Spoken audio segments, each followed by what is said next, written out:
Again, people, this is part 2 of the basic substitution idea. We focused on major chords before, now we're going to focus on the minor chords. Key of C only, we're not changing, no sharps or flats, other than the odd chromatic feel thing. So A minor, D minor and E minor are the secondary chords in the key of C. And what we'll do is count in fifths again. So A minor, A, B, C, D, E minor. We'll play an E minor over the A minor. So here we go.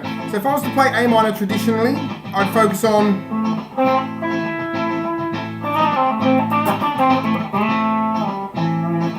the minor notes. And most people will just go to their pentatonic. So anyway, but if I want it to be more modal and use all the notes,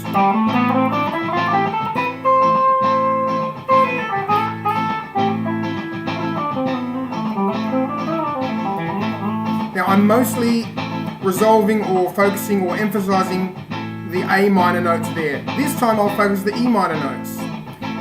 I'll still use the whole scale.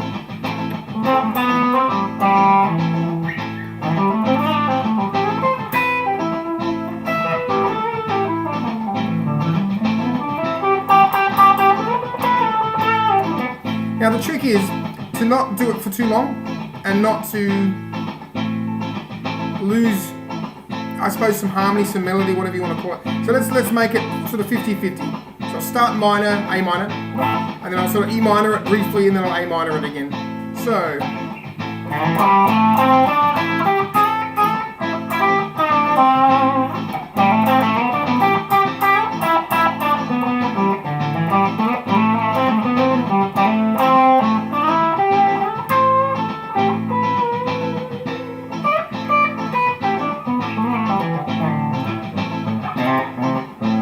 alright, there was some strong E minor sort of notes in there, and of course if you add a D note in any of your runs, it's an E minor 7. Now I'll go to the next chord, so D minor. Now typical D minor,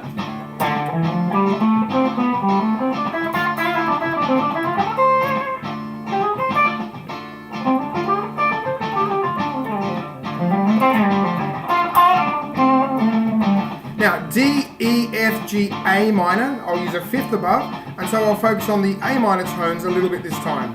So D minor to start with. You can even do like arpeggios.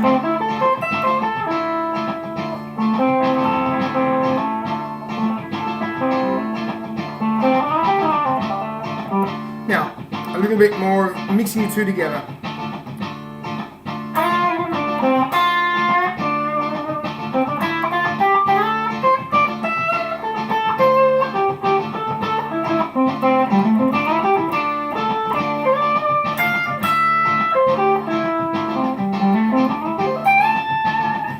Moore did this a lot on Time Odyssey. Fantastic concept. Now the next chord, this is the one I don't like because it kind of leads towards diminished runs. E minor, E, F, G, A, B, it'll be a B diminished. Now the notes in the B diminished are B, D and F. And you can hear that the F creates a lot of tension. So what I would do is I would probably focus mostly on the actual E minor chord and just occasionally chuck in that F to create what would be like a flat 9. And also the A note, which gives me a suspended feel. So that's if I do a diminished, half diminished 7. More on that later. Anyway. Resolving on the E, using those little B diminished runs work.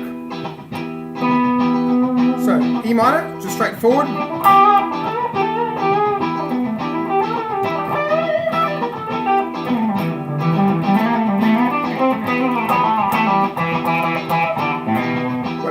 So then if I play a little bit more with the fifth in mind, the B diminished, I'll mix the two together.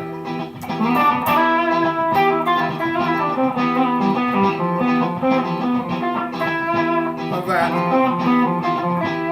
Like.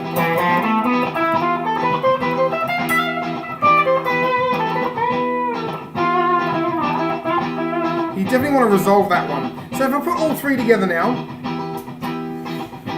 try and mix it. So A minor straight forward. D minor straightforward, E minor, A minor.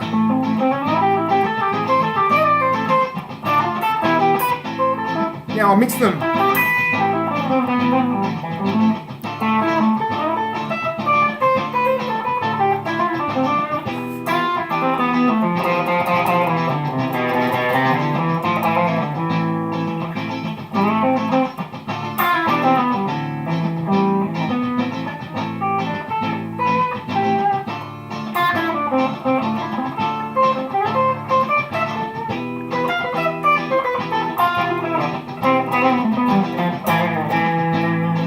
I'll just try and turn off and see how just playing what comes to mind.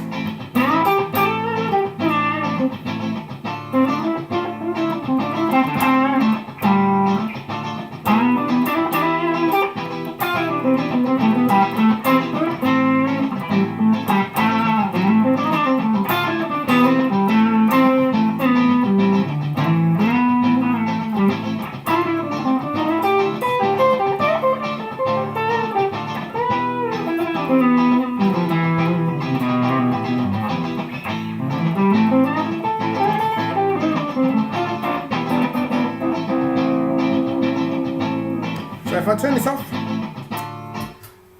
again just explaining, over the A minor, I'm thinking E minor, so A, B, C, D, E, E minor. So I kind of map out the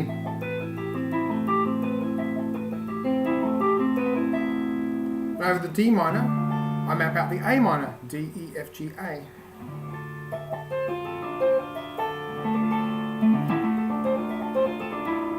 You'll find one tone in particular really creates like, well, minor nines, that sort of sound in this sort of thing. Then the E minor, I'll use the diminished tones. So I'm adding A sometimes, which is like my half diminished setting. So if I go,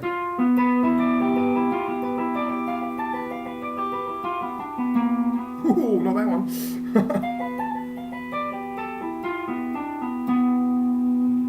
So, A minor, on its own, you would hear, without backing, like I did on the other video, I could make it sound correct, sticking to the chord like this.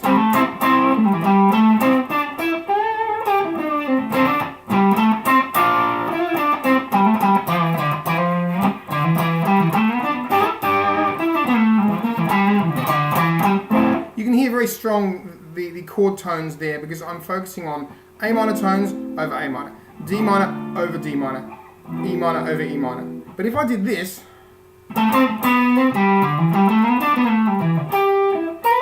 you wouldn't know what chord I'm really sitting over unless you can hear it in the background. So for instance, you can hear very strong A minor. If I went, do it again. If I did like that, that's clearly an E minor. But against an A minor, it sounds very, very good. So I'll do that again. Here we go. So that's my A minor. Typical, but if I use the E minor,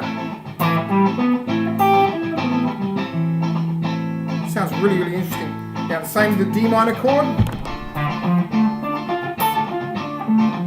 Here's my D minor tones, whereas if I use my A minor tones, here, and then if I do the same with the next chord, E minor, I use the B, I could.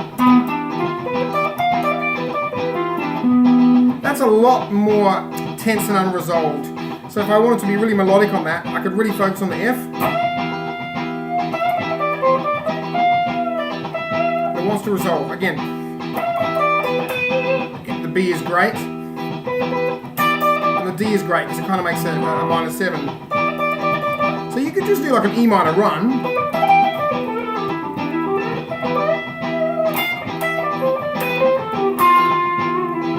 Chuck in that F occasionally, and you'd be giving it that kind of fifth above feel.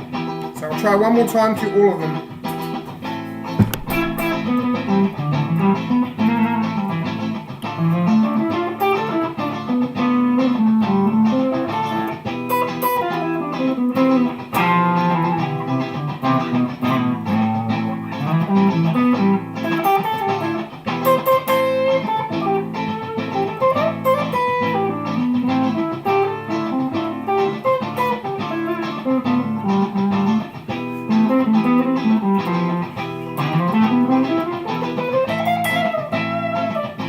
less thinking now.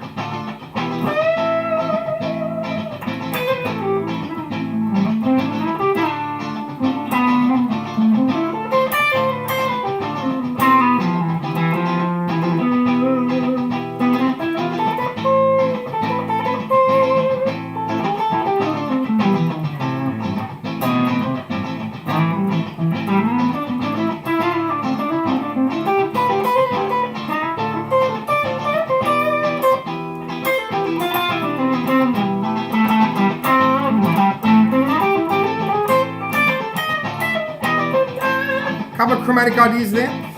Now, very typical way to play in your mind would be to map out just the minors strictly with a pentatonic scale. So you could go.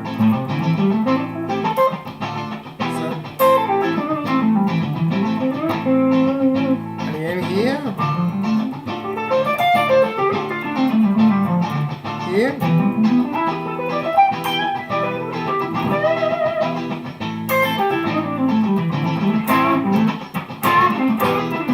Very typical, ends up sounding too mechanical after a while.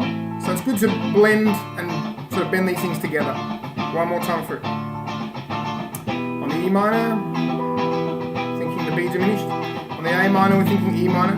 On the D minor, we're thinking A minor. Here we go.